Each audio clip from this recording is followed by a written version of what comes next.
Russia's MiG-31 Interceptor should seriously worry Europe and Ukraine.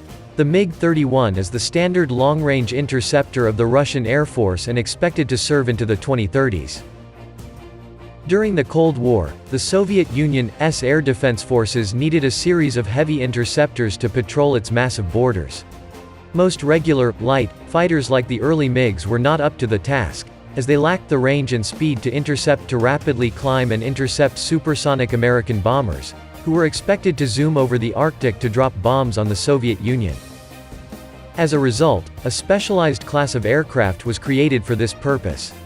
The first was the Tupolev Tu-28 and Tu-128.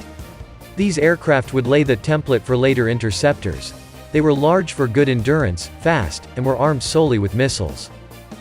This design was obsolete from the time it entered service in the 1960s, as the B-58 Hustler that was in service at the time could outpace it. However, the MiG-25 Foxbat was also in development at the time. This aircraft would go on to become the definitive interceptor of the Soviet Union's air defense forces. Blisteringly fast and armed with the massive R-40 air-to-air missiles, the Foxbat stood ready to defend the Soviet Union's borders against all threats. Its airframe also saw adaptation into more tactical roles. Photo reconnaissance and strike versions of the MiG-25 were created for the Soviet Air Force. In the 1980s, the MiG-25 was followed up by the MiG-31, which added in a second weapons systems officer on all models and increased the flight performance, radar and weapons of the craft.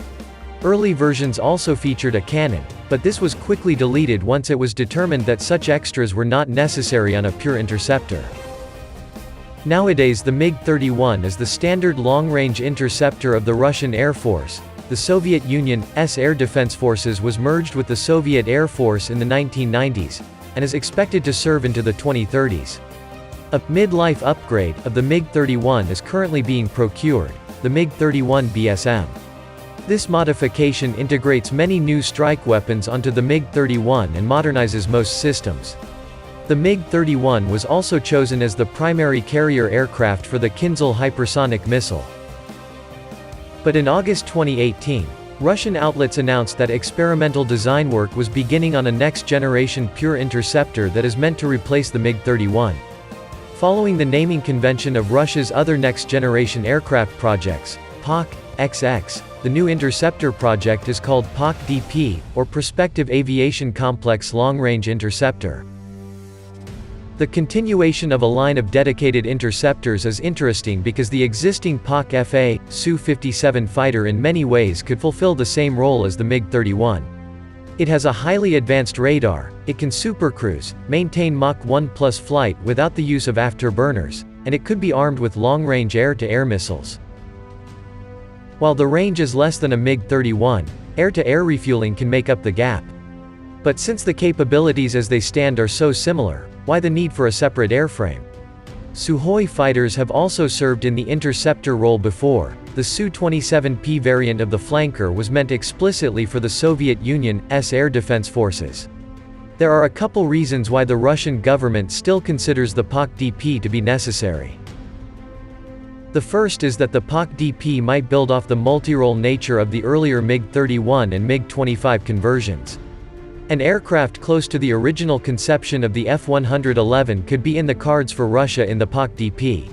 Something that can carry a ton of long-range missiles and also perform strike with a wide range of munitions, including hypersonic ones, while moving very fast.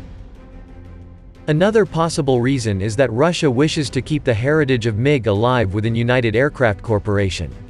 Since Sukhoi has done the majority of the design work and has had its name attached to the PAK-FA, in the Su-57 designation, MiG needs a next-generation project of their own to work on. The MiG-35, while advanced, is still not of the PAK family of next-generation craft and MiG not have an aircraft to work on in the future. The last reason is that the Soviet Air Force might want to future-proof their interceptor force against future developments in unmanned aerial vehicle technology. While the PAK-FA is fast, it does represent a step backward in speed compared to the MiG-31. While the SR-71 Blackbird is retired, unmanned aerial vehicles incorporating some of its technology may come online in the future. Russia might need a plane that can really push the limits of speed to intercept them and keep its airspace safe.